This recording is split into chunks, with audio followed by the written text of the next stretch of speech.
नमस्कार दोस्तों। मुझे याद है मई जून के महीने से भारतीय जनता पार्टी के नेताओं ने ये बात कहनी शुरू कर दी थी कि तथाकथित एक्साइज के अंदर गड़बड़ी हुई है और मनीष सिसोदिया जेल जाएंगे। अब तो जेल में जाना पड़ेगा, जेल की रोटी खानी पड़ेगी। ये गाना भारतीय जनता पार्टी के प्रवक्ता गाते थे और जून निकला, जुलाई निकला, अगस्त निकला, सितंबर निकला, अक्टूबर निकला, नवंबर चल रहा है। जून, जुलाई, अगस्त, सितंबर, अक्टूबर, नवंबर, 6 महीने बीत गए। सीबीआई ने और ईडी ने लगभग 500 अफसरों की टीम बना रखी है, जिन्होंने मुझे लगता है 600 से अधिक जगहों पे छापे मारे। मनीष जी के घर पे छापे मारे, कई बार पूछताछ की और आज 500 अफसरों द्वारा छानबीन करने के बाद, 600 जगह छापे मारने के बाद चार्जशीट कोर्ट के अंदर दायर की है। अभी कोर्ट का फैसला नहीं आया है। अभी तो सिर्फ यह चीज दायर की है कि किन लोगों के खिलाफ आरोप तय किए जाएं, और जिन लोगों के खिलाफ आरोप तय किए जा रहे हैं उसमें आरोपी नंबर 1 जो सीबीआई ने बनाया था, माननीय उप मुख्यमंत्री मनीष सिसोदिया जी, आरोपी नंबर 1 का नाम ही नहीं है। मनीष सिसोदिया जी का चार्जशीट के अंदर नाम नहीं है। इसका मतलब है सीबीआई को इतनी छापे मारने के बाद, इतने गवाहों के बयान लेने के बाद, लोगों को डरा धमका के सरकारी गवाह बनाने के बाद, ये सब करने के बाद भी एक साक्ष्य नहीं है जो ये कहे कि मनीष सिसोदिया जी के ऊपर कोई आरोप भी बनता है। साबित होना तो बहुत दूर की बात है, वो तो अब कोर्ट में आएगा कि किस पे साबित होगा। यहां तो आरोप ही नहीं बनता है। चार्जशीट के अंदर मनीष सिसोदिया जी का नाम नहीं है। ऐसी खबरें मीडिया से आ रही हैं। इससे एक बात साबित होती है, पूरा का पूरा केस फर्जी था। सारे के सारे आरोप नकली थे। सिर्फ और सिर्फ गुजरात और दिल्ली के नगर निगम के चुनाव में आम आदमी पार्टी को बदनाम करने के लिए पूरे दिन भारतीय जनता पार्टी के प्रवक्ता सुबह 9:30 बजे से प्रेस कॉन्फ्रेंस करने बैठते थे। 9:30, 10:30, 12, 2, पूरे दिन इनके लोगों के पास कोई काम नहीं था। सिर्फ और सिर्फ झूठी प्रेस कॉन्फ्रेंस और इतनी घटिया भाषा, इतनी घटिया शब्दावली। कभी ये हमारे नेताओं को लुटेरे कह रहे हैं, कभी ये चोर कह रहे हैं, कभी ये पाप पार्टी कह रहे हैं। आप पार्टी को पाप पार्टी कहते थे, कट्टर भ्रष्टाचारी कहते थे, कट्टर बेईमान कहते थे, क्योंकि इनकी सबसे बड़ी समस्या यह है कि आम आदमी पार्टी एक कट्टर ईमानदार पार्टी है और इनको ये बात सहन नहीं हो रही है। इतने दिनों की मुशक्कत के बाद अगर सीबीआई और ईडी को कुछ नहीं मिला और चार्जशीट में मनीष सिसोदिया का नाम तक नहीं है, तो ये भारतीय जनता पार्टी के उन प्रवक्ताओं के लिए डूब मरने की बात है। शर्म आनी चाहिए उन्हें।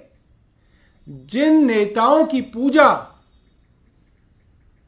लोग इसलिए करते हैं कि उन्होंने उनके बच्चों का जीवन संवार दिया, उनके बच्चों को डॉक्टर, इंजीनियर बना दिया, उन नेताओं को सुबह से शाम तक भारतीय जनता पार्टी के लोग झूठे आरोप लगाकर गालियां देते थे और भद्दी भद्दी गालियां देते थे।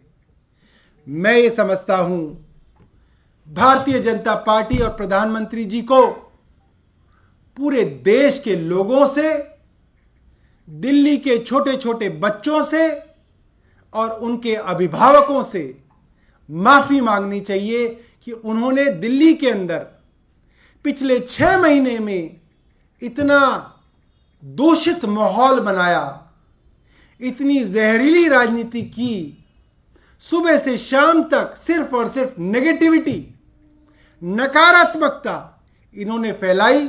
और आज सीबीआई की चार्जशीट, जो सीबीआई इनकी है, इनकी अपनी है, इतने दबाव, इतनी कोशिशों के बाद भी मनीष सिसोदिया जी को सीबीआई ने चार्जशीट के अंदर आरोपी नहीं बनाया, उनका नाम हट गया। मुझे लगता है ये इतिहास में पहली बार हो रहा है कि आरोपी नंबर 1, जिसकी इतनी चर्चा की गई हो, जिसके खिलाफ हर जगह छानबीन की गई हो, रेड मारी गई हो, छापे मारे गए हों, सरकारी गवाह बनाए गए हों, ऐसे चीज में आरोपी नंबर 1 के ऊपर भी आरोप तय नहीं कर पाए।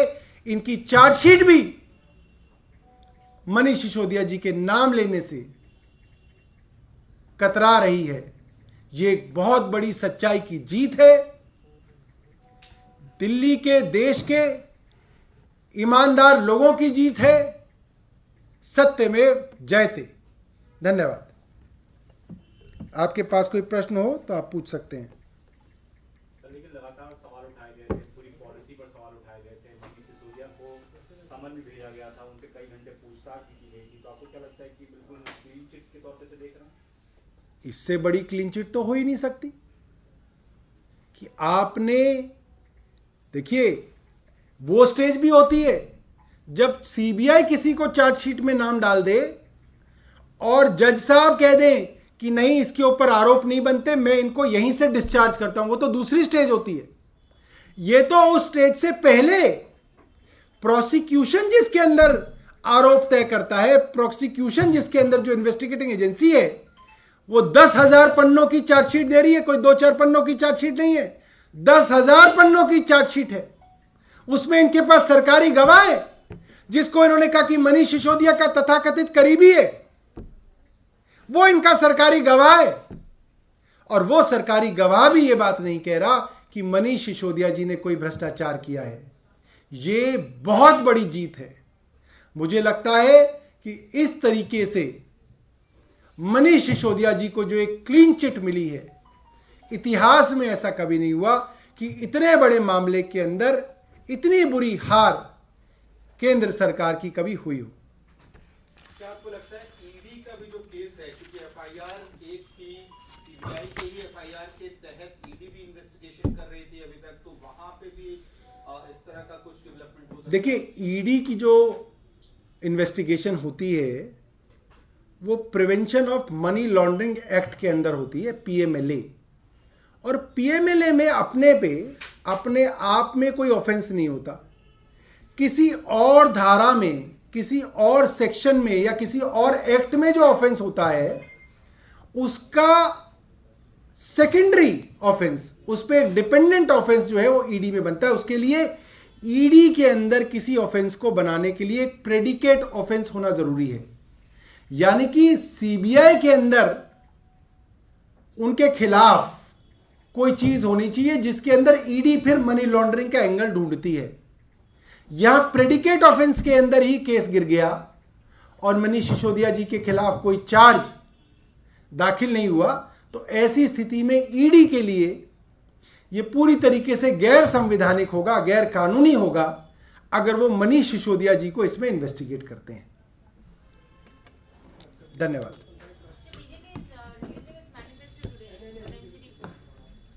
देखिए, भारतीय जनता पार्टी पूरा का पूरा एमसीडी चुनाव एक नेगेटिव एजेंडे के ऊपर चल रहा था। उनकी 6 महीने से जो उनका एजेंडा था, सिर्फ और सिर्फ झूठे आरोप। सुबह 9:30 बजे से झूठे आरोप लगाने शुरू करो। मनीष सिसोदिया जी हो, अरविंद केजरीवाल हो, आम आदमी पार्टी हो, उनको बदनाम करो। आज ग्राउंड पे भारतीय जनता पार्टी को यह पता चल गया है, आरएसएस के लोगों ने उनको रिपोर्ट दे दी है कि आपका ये नेगेटिव एजेंडा दिल्ली में नहीं चल रहा। लोग इसके बारे में बात ही नहीं कर रहे हैं, चर्चा ही नहीं कर रहे हैं। मैं पिछले 15 दिनों से डोर टू डोर कैंपेन कर रहा हूं अपने काउंसलर के कैंडिडेट्स के लिए। कम से कम 150 सभाएं मैं अब तक कर चुका हूं। एक सभा में किसी आदमी ने इसके बारे में मेरे से चर्चा नहीं की है। एक सभा में लोग ये बात समझते हैं कि ये पॉलिटिकल बयानबाजी है और जैसे ही चुनाव खत्म हो जाएंगे भारतीय जनता पार्टी की बयानबाजी भी खत्म हो जाएगी। अब थक हार के भारतीय जनता पार्टी को लगा कि अब कोई पॉजिटिव बात करनी पड़ेगी, एमसीडी के अंदर कोई सकारात्मक एजेंडा लाना पड़ेगा।